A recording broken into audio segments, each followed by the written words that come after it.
There are 24 words that stand between you and everything you own, everything you've built, everything you've saved, everything you are.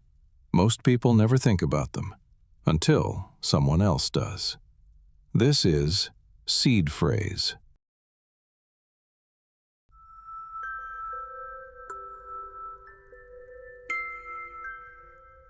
Harthorne Academy sat in the Berkshire Hills on land that had been purchased, donated, renamed and landscaped over the course of 140 years.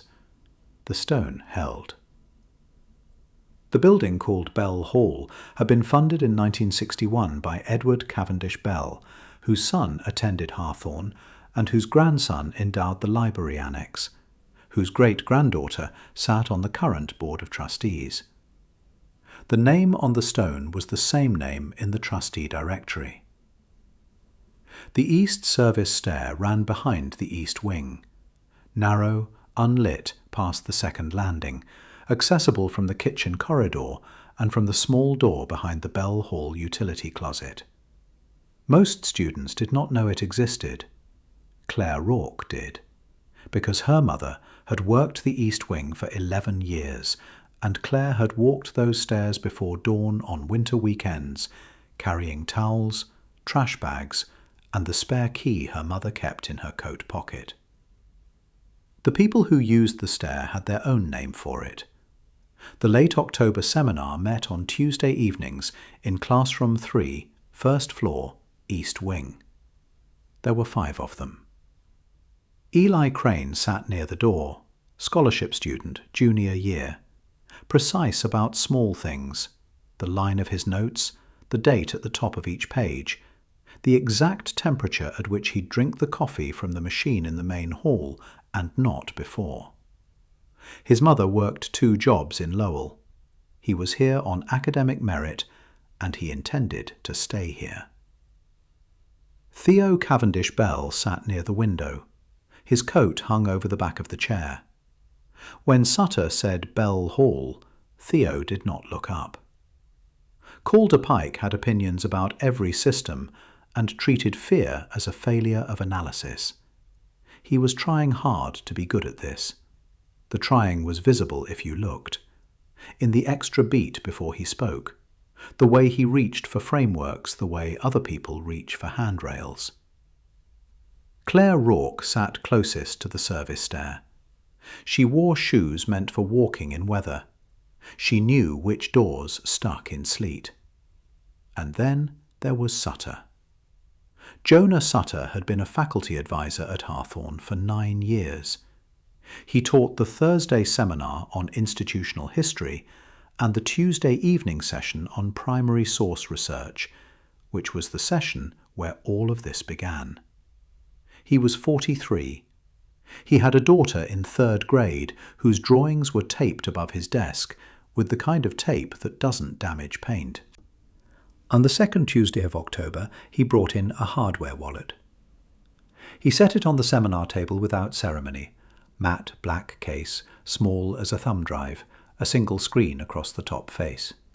The kind of device that signs cryptocurrency transactions without exposing the private key to a networked machine. He had found it in a locked display cabinet in room 3B, listed on the East Wing inventory as storage restricted, while looking for old examination ledgers for the Thursday seminar.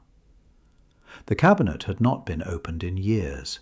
The lock required a key from the main office. He had signed it out on the facilities log under Research Materials. He said, "I want us to look at this carefully. I want us to think about what we can determine from the object itself before we go looking for context." It was a good exercise. The device was maybe 10 years old. The casing style suggested mid-generation, before the manufacturers moved to USB-C.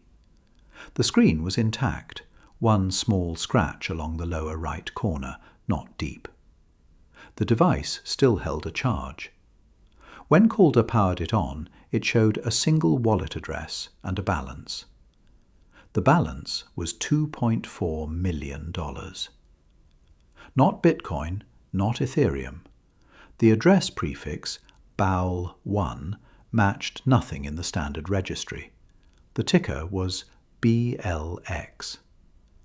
Calder said, "It's a custom chain." Eli said, "Or a dead one." Claire wrote the address in her notebook. She wrote it the way she wrote everything, without comment, without inflection, completing the line before she looked up. Theo looked at the balance and said, "So someone just left this here?" No one answered him. A hardware wallet holds cryptographic keys. The money, if money is what it was, lived on the ledger. The device was the proof that you were allowed to move it. The seed phrase was the backup to that access. 12 words in a specific sequence that would regenerate the key if the device was lost or damaged. The device was already initialized. The seed phrase existed somewhere. Someone had already done all of this. Sutter picked up the device and looked at the back of it. There was a strip of tape along the bottom edge, old tape, yellowed. Beneath the tape, in small block letters, a word. Absent. He peeled the tape carefully. There were 12 words. Calder photographed the seed phrase on his phone before anyone else moved. The words were absent, ledger, stone, debt, Sutter, north, threshold, bell, chalk, return, quarry, settle. 12 words, the shape of a standard seed phrase. Eli checked the list. They were not BIP 39, not from any standard key generation word list. Someone had chosen these words deliberately. Eli read the list twice. He said, "The 5th word." Sutter looked at him. Eli said, "Sutter, the 5th word is Sutter." The room was quiet for a moment. The fluorescent tube flickered once and held. Sutter said, "It's a common enough name." Claire had already written it down. She did not look up. Calder found the balance ledger repository within 4 minutes. The chain ran proof of authority, private validators, no public node list. The Explorer was onion only. He entered the wallet address. The balance confirmed, 2,400,000 BLX. Transaction history, 1 incoming transaction. No outgoing transactions. No visible sender address. No validator signature. The transaction had a timestamp, October 14th, 1998, and a memo field. Calder read the memo field aloud. Thomas Rourke, age 17, Harthorne Academy, compound North Stair, found 6:14 a.m., recorded J. Sutter. The fluorescent tube flickered again, and this time did not hold. The room ran on emergency lighting for 11 seconds before the main circuit reset. In those 11 seconds, no one spoke. When the lights came back, the projector had woken from sleep on its own. The screen showed the seminar room's shared document. In the document, in the field where Sutter had typed the week's discussion questions, a single word had been added at the top of the page. Sutter. Claire closed her notebook. She put her hands flat on the table. She said, "Thomas Rourke was my mother's cousin." Nobody had known that until that moment. She had known it since she arrived. She had come to this seminar in September because Sutter was teaching it, and she had sat near the East Service stair, and she had worn her practical shoes. She said, "He died on the compound North Stair. They said it was an accident. He was 17.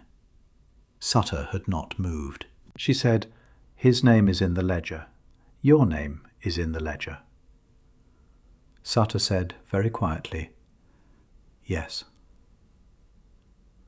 The brass wheel was still on the seminar table. Sata had brought it out with the wallet, a companion object from the same cabinet, mounted on a short wooden base. 3 concentric rings, each engraved with letters. Old brass, the surface worn smooth at the edges where hands had turned it. Eli picked it up and turned the outer ring slowly. The inner ring moved with it at a ratio that wasn't 1:1. The middle ring had its own detent, 12 positions, each with a small resistance before it settled.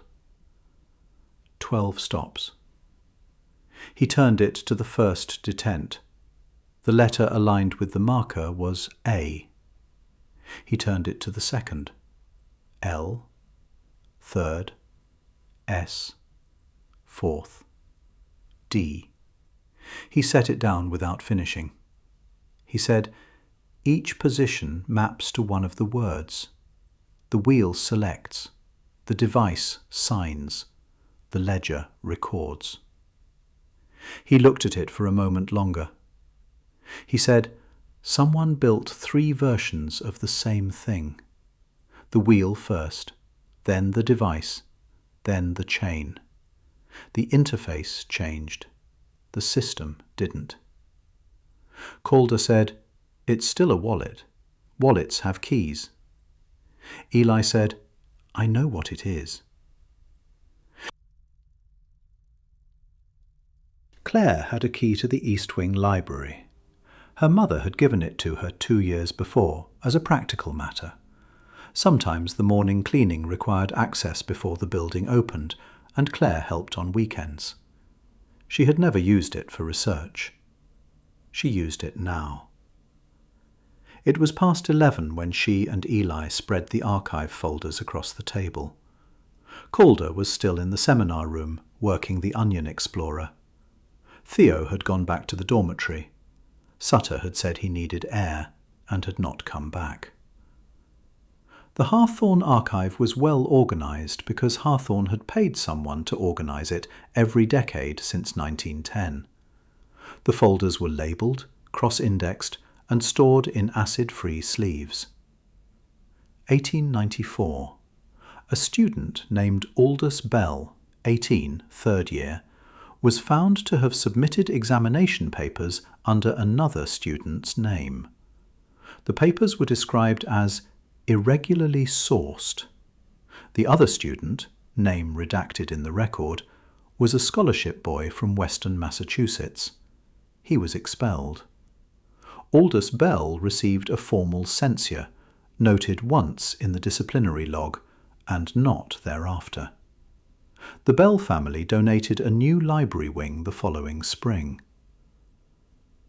1931. 3 students were placed on academic probation for a cheating scheme that operated, the record noted, through a system of coded correspondence. One of the 3 was named in full: Marcus Elwood, groundskeeper's son, day student. The other 2 were identified by year and enrollment status only: full scholarship student and endowment recipient. Marcus Elwood was expelled. A handwritten addendum followed. Matter resolved to the satisfaction of the board. 1998. A scholarship student, East Wing maintenance family, age 17. Found on the compound north stair at 6:14 a.m. on October 14th. Cause of death: fall. Faculty member on morning duty, J. Sutter. The incident was listed as accidental, with a note, "No further inquiry recommended." The board had signed off. The board member who signed was a Bell. Calder had come to the library an hour in. He pulled the 1998 folder and read it. Then he read 1931 again. Claire looked at him. He set the folder down. She said, "My grandmother tried to get the inquiry reopened. Twice." He said, what happened. She said, "My mother's contract wasn't renewed that year." She reached into her bag and set something on the table beside the 1998 folder. A folded exam schedule, creased at the quarters, the paper gone brown at the edges. The paper had been folded so often that the centre had gone soft. The name at the top was handwritten in pencil, T. Rourke, with a section number and a room assignment. The pencil strokes were small and even, a student's careful print. She said, "My grandmother kept it in a recipe box. I found it when she died." Eli looked at it. He did not touch it. He said, "They spelled his name wrong in the incident report, one S." She said, "And in the correction, someone filed a correction and spelled it wrong again."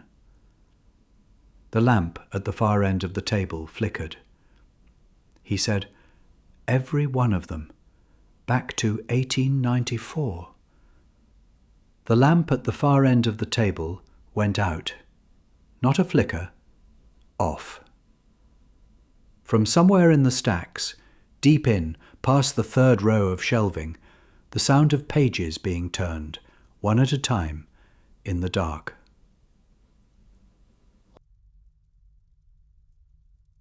Room 3B was at the end of the east wing corridor. The door was old, panelled hardwood, painted over so many times the details of the moulding had softened.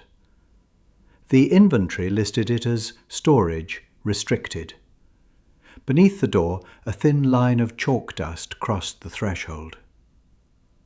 Sutter was in the corridor when they came out of the library. He was sitting on the floor with his back against the wall, his coat still on, looking at his hands. Eli stopped. Claire kept walking until she was slightly ahead of him, slightly to the side, the position of someone who knows a building's acoustics. Sutter said, "I went back for my coat." Neither of them spoke. The radiator ticked. He said, "It was cold. I had left it in the stairwell the night before. I went back in the morning to get it." He stopped. He said, "Thomas was on the stair. He had already fallen. He was at the bottom landing. I don't know how long he had been there." He stopped again. He said, "There was an examination paper under him, his name on it. I took it." He looked at his hands. He said, "I told the administration I had found him. I told them I had come in early. I told them he had been alone on the stair. By morning, that was the truth." From the other end of the corridor, the sound of the department printer, one floor up or one floor down, it was hard to tell, waking and then stopping. Eli said, "Who else knew?" Sutter said, "The board signed the record." He looked at the door. He said, "One of them was a bell." The chalk dust line at the base of room 3B's door caught the light from the overhead. Claire looked at it. She said, "The east service stair comes out behind that room." Eli looked at her. She said, "There's a service door at the back of the corridor, behind the panelling, left side. You can reach 3B from the stair without coming through the main hall." She walked to the left wall, 6 feet from the room 3B door, and pressed along the panelling at a specific height. A seam showed. She pressed again. The service door opened. Beyond it, the east service stair, dark, cold, the smell of old stone and cleaning solution. She stepped through. She was gone for perhaps 90 seconds. When she came back, she had chalk dust on the toe of her right boot and a folded paper in her hand. Old paper, the kind that had been in a small dark space for a long time. She unfolded it under the corridor light and set it on the floor between Sutter and the room 3B door. An examination paper, the same section number as the schedule in her bag. At the top, in pencil, T. Rourke, the same careful print. At the bottom, a score, high enough that you would remember it. Someone had at some point folded it once along the short edge, then again along the long, and left it on the bottom landing of the east service stair. She said, "You said you took the examination paper, not what you left behind." Sutter looked at it. He did not touch it. He said, "I don't know how it got back there." Claire looked at the paper. Sutter did not. The radiator ticked. Eli walked to the room 3B door and tried the handle. The latch lifted. He pressed his shoulder against the wood. The door did not open. He pressed harder. The door did not open.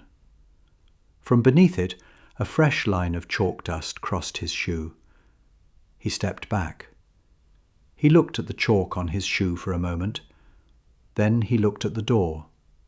He said, "The transaction was already there, on the ledger, confirmed in 1998, before this device, before this seminar, before any of us arrived." Sutter said, "I know." Eli said, "So it recorded something that already happened." Sutter said, very quietly, "I know." Claire had moved back to the position near the service door. She said, "Where does it settle?" Sutter looked up. She said, "The last word, settle, the 12th word on the device. Where does it settle?" He said, "The quarry, the North Acres. There's a quarry pond at the edge of the land Harthorne bought in 1962, before the school bought out the family that had it." He said, "I've thought about that place for a long time." Before they left the corridor, Claire crouched at the base of room 3B's door. She looked at the chalk dust. Both lines of it now. The one that had been there when they arrived, the one that had crossed Eli's shoe. She did not open the door. None of them opened it. Later she would remember that as a decision, not an oversight. She was never entirely sure which kind of decision it had been.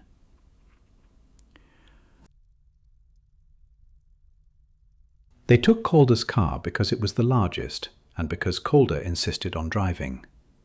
The 5 of them. Sutter in the passenger seat with the device in his lap. Eli behind him with the brass wheel. Claire behind Calder, watching the roadside. Theo behind Sutter, quiet for once, his technical coat zipped to the chin. Route 9 North ran straight for 3 miles, and then turned into something older. The road surface changed. Chip seal, then rough tar, then sections where the road had heaved and been patched, and heaved again over many winters. The GPS signal dropped after the second turn. Calder had printed directions. The sleet arrived around mile 4. Fine and persistent, harder than rain and wetter than snow, smearing across the glass faster than the wipers cleared it. The heater ran on high, and the windshield still fogged at the lower corners. The temperature had dropped 6 degrees since they left the school. Theo said, "This road is going to flood." No one answered him. Claire saw the higher track once through the trees, a pale cut above the road running parallel on higher ground, then lost it again in the sleet. It was not on Calder's printout. At the point where Route 9 met the maintenance track north of the school's boundary, a dirt road pressed into the hillside long before Harthorne's maps existed, the track was passable, but only forward. The rain had softened the verge on both sides. Calder's front right wheel found this out. The car settled 6 inches into the verge before the wheel caught. When the car settled into the mud, Calder said nothing for the first time that night. He put both hands on the wheel and stared through the windshield until the heater clicked on again. Then he got it back onto the track. He did not try to turn around. The trees on either side of the track were old-growth mixed hardwood, beech and maple mostly, with stretches of hemlock that blocked what was left of the sky. The headlights reached maybe 30 feet into them. Beyond that, darkness. No bird sound in the entire canopy. The silence had been there for some time before any of them named it. Claire said, "The road behind us." Calder checked the mirror. The section they had come through, the stretch of track that had been passable 4 minutes ago, had flooded while they drove. 6 inches of black water, flat and still. The water was at the base of the tree line on both sides. Theo said, "We need to turn around." Calder said, "I can see that." Eli said, "We can't turn around." The crows were arranged along the top of the old stone wall at the edge of Harthorne land. Not scattered, not roosted in the trees, sitting on the wall in a row facing the road, very still. Calder stopped the car. Claire counted them. She got 30. She counted again and got 30. The row ran the full length of the visible wall. One section near the middle had a gap, a length of stone with no bird on it, the space clean in the row. Calder said, "They're just roosting." No one said anything. Calder drove on. The track ended at a turning circle that had once served a farmhouse, now gone. The foundation stones remained, filled with decades of leaves. Calder parked on what had been the farmhouse side of the circle, which was the highest ground. They got out of the car. The cold was immediate and serious, present in everything, in the fabric of their coats, in the mud under their shoes, in the air that came into the lungs cold and left less warm than it should. Theo's technical coat was doing its job. Eli's coat was adequate. Claire's coat had been waterproofed recently, which would matter. The quarry was visible through a thin stand of birch 60 yards down a slope. The pond was frozen at the edges, November ice, new, pale, unreliable, with black water still moving at the centre where the freeze was thinnest. The hum came from the ground rather than the air. Eli felt it first and said nothing. Claire felt it and looked at her feet. Calder felt it and looked for a source. Theo felt it and said, "What is that?" Sutter said, "I've heard it before, once, the morning I found Thomas." He was looking at the quarry pond. He said, "I've been trying not to remember that for 25 years. The proctor was at the tree line when they came down the slope. Not inside the trees, at the edge of them, where the last line of birch gave way to the open ground around the quarry. Standing still. The academic gown hung on shoulders too narrow for it, the form beneath estimated rather than fitted.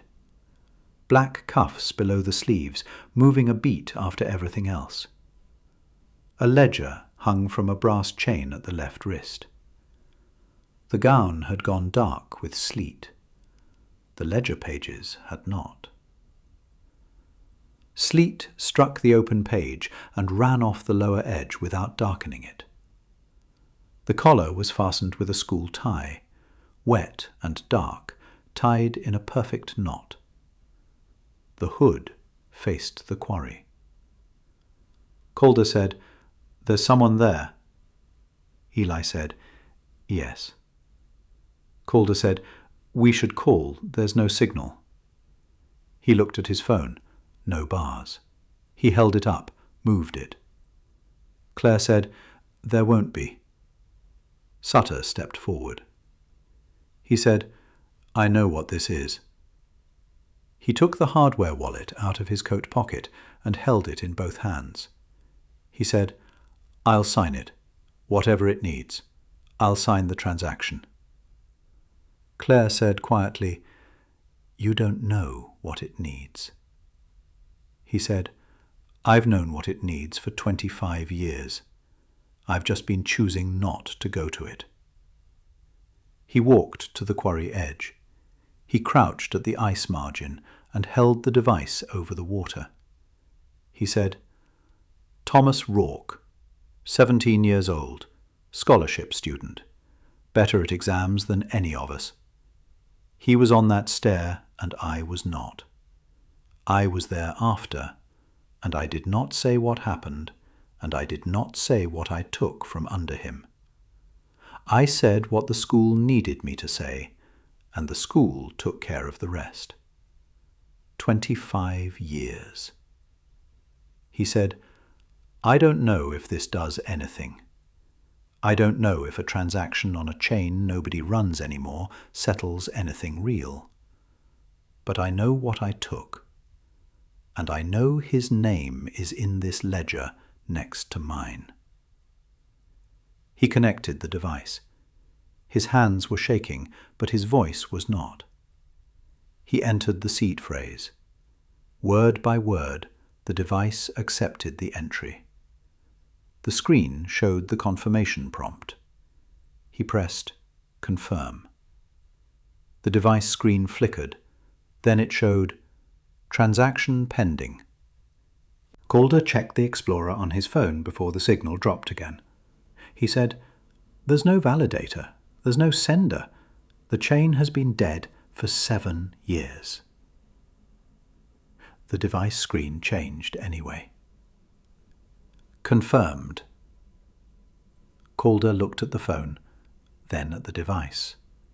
He said, "It can't confirm without a validator. There is no validator." Eli said nothing.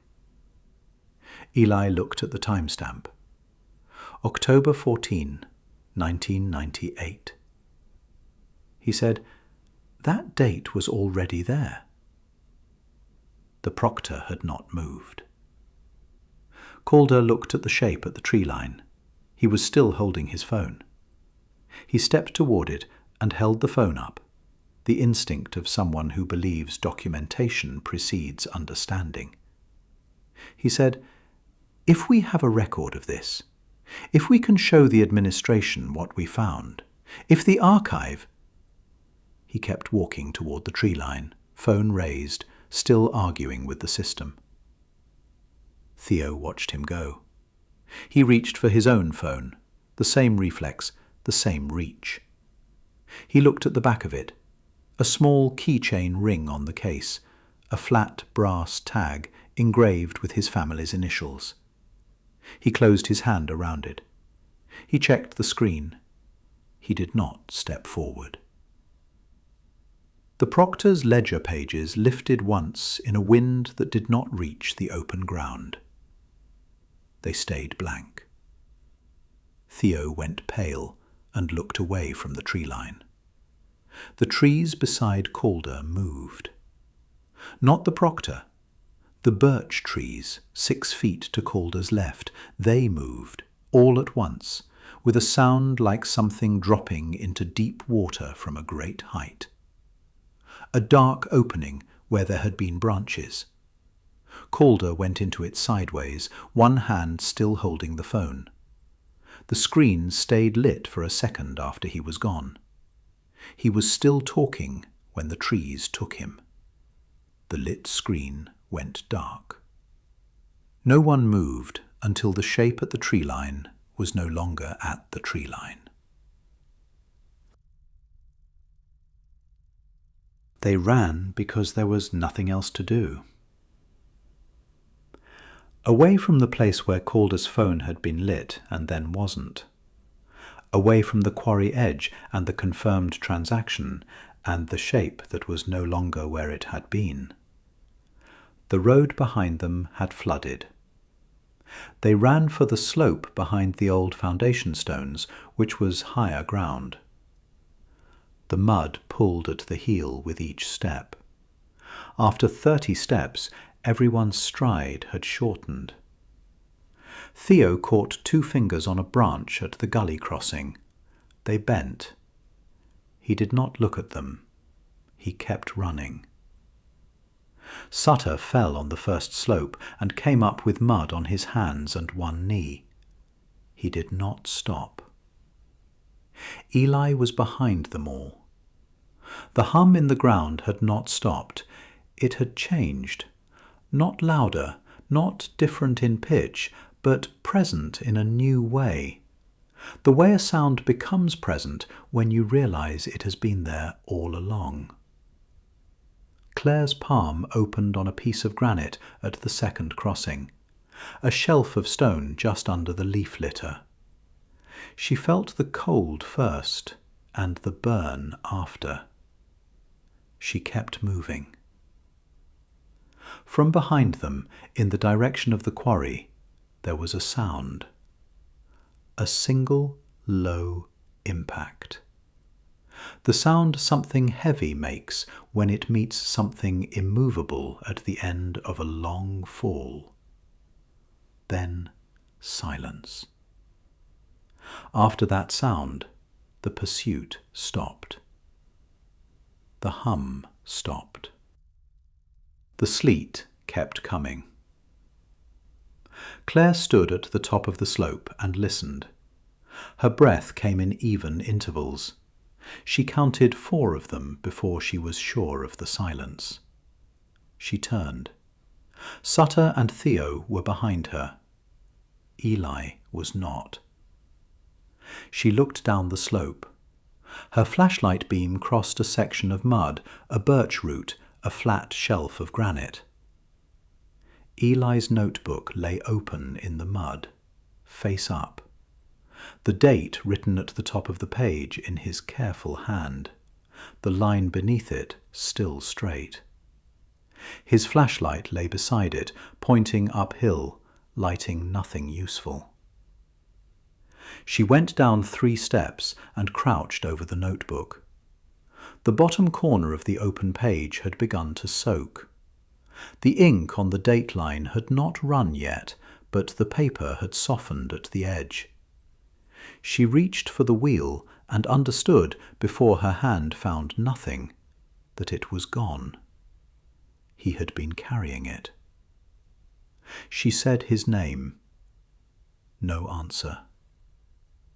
She said it again, into the slope below them, into the dark between the birch. Nothing.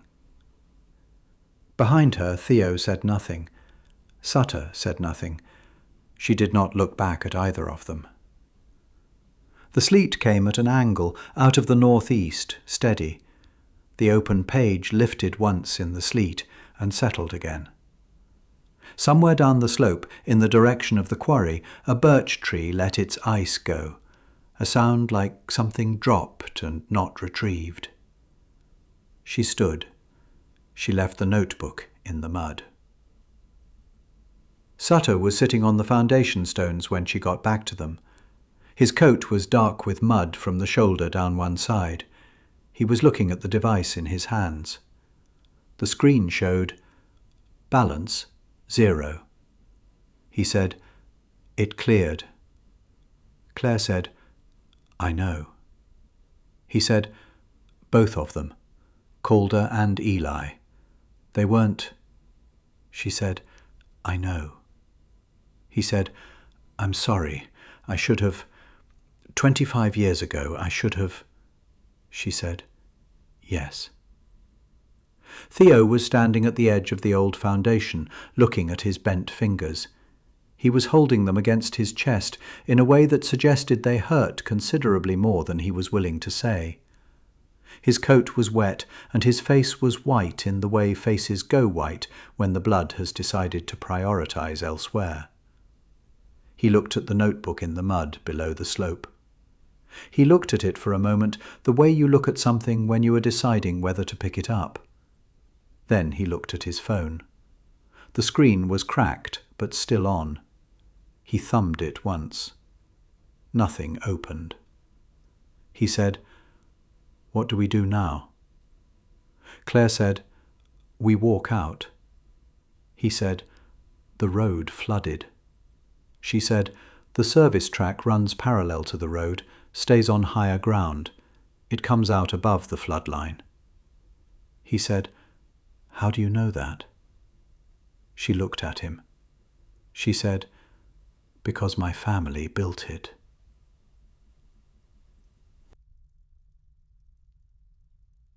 Claire went back. After she had gotten Theo and Sutter to the service track, after she had pointed them north and given them the 2 instructions that would get them to the road above the flood line, she went back down the slope. The sleet had stopped. The wind had stopped. The cold had settled into the ground and the trees and the stone around the quarry with the completeness that comes just before first light, when everything has given up its heat and nothing has started to return. She came down through the birch alone. Her footprints from 2 hours ago were still in the mud at the tree line, the impressions already stiffening at the edges in the cold. She stepped around them and kept going. The quarry was quiet. The hum was gone.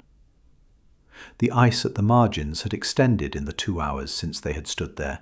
The cold had kept working through the night.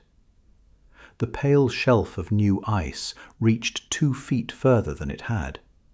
At the centre, the black water was still moving, but slowly, the surface pulling inward with the weight of cold above it. No birds in the birch. No sound from the hemlock beyond the wall. The crows were gone from the stone. The gap in the row was still there, the length of wall that had been empty before, still empty now, but the others had left before first light and taken their sound with them. She stood at the quarry edge and looked at the open black centre. The slope behind her was quiet. The foundation stones were quiet. The service track above the flood line was quiet. She had walked back through all of it, and nothing had moved. The brass wheel was at the water's edge. Not in the water, not dropped, set. Placed on a flat section of quarry stone at the place where the ice met the open water, the wooden base resting level on the stone. The outer ring had been turned to a position she hadn't seen before, not one of the 12 standard detents, but a 13th, between positions, where the mechanism hadn't quite settled. She crouched and tried to push it into the nearest detent. It resisted. She took her glove off. She pressed her bare finger to the outer ring and tried again. The cold of the brass came through at once, deep and immediate, the kind of cold that belongs to metal left outside through a full night in November. The ring would not settle. She looked at the alignment. The letter at the 13th position was not a letter. A mark worn at the edges where the engraver had worked the brass. Old, much older than the hardware wallet. She put her glove back on and picked up the wheel. Cold through the glove. Cold through that. The device lay face up beside the stone. The screen was cracked across the lower third, a clean fracture running corner to corner. The timestamp still read October 14, 1998. The balance still read 0. She turned the device over in her hands. The strip of tape along the bottom edge was gone. The block letters were gone. The back of the device was clean. She set it back on the stone. The centre of the quarry pond was still open, black water still moving slightly. The movement was already quieting. At the edges, the new ice made small sounds as it extended, fine cracking sounds that travelled across the surface and stopped before they reached the centre. She stood at the water's edge for a time. The grey light was coming up behind the eastern tree line, filtering through the hemlock and reaching the quarry stone in pale strips that had no warmth in them yet. This was where the record had pointed. This was where her grandmother's paper had led. She put the wheel in her coat pocket. She walked north.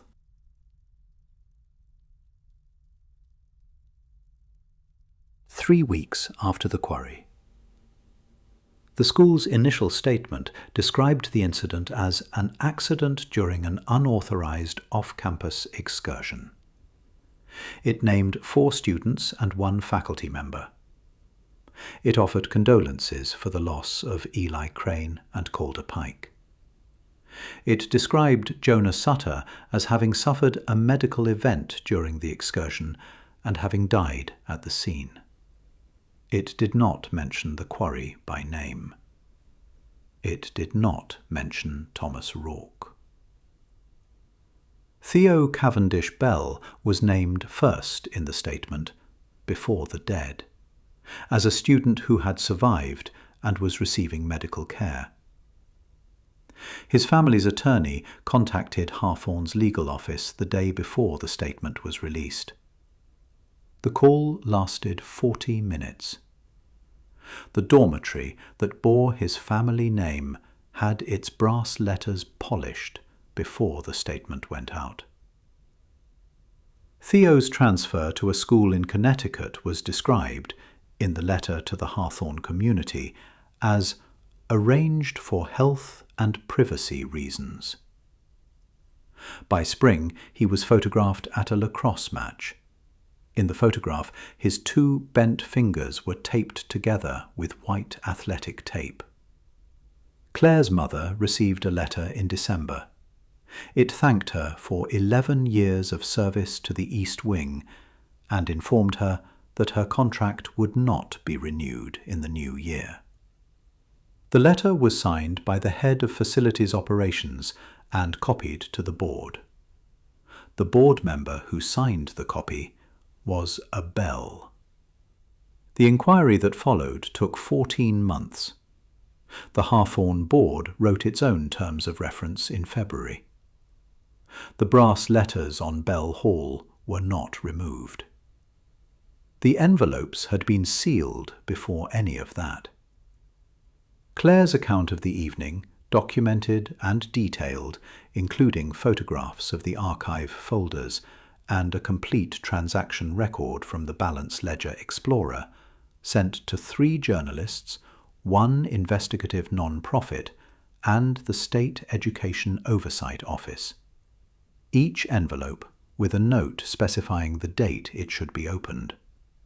The envelopes were opened on schedule. The scar across Claire's palm pulled when she gripped the envelope on her table. Brown padded envelope. No return address. Postmarked from a zip code in western Massachusetts that corresponded to a mail facility that processed bulk business mail and did not log individual sender information. Inside, a new hardware wallet.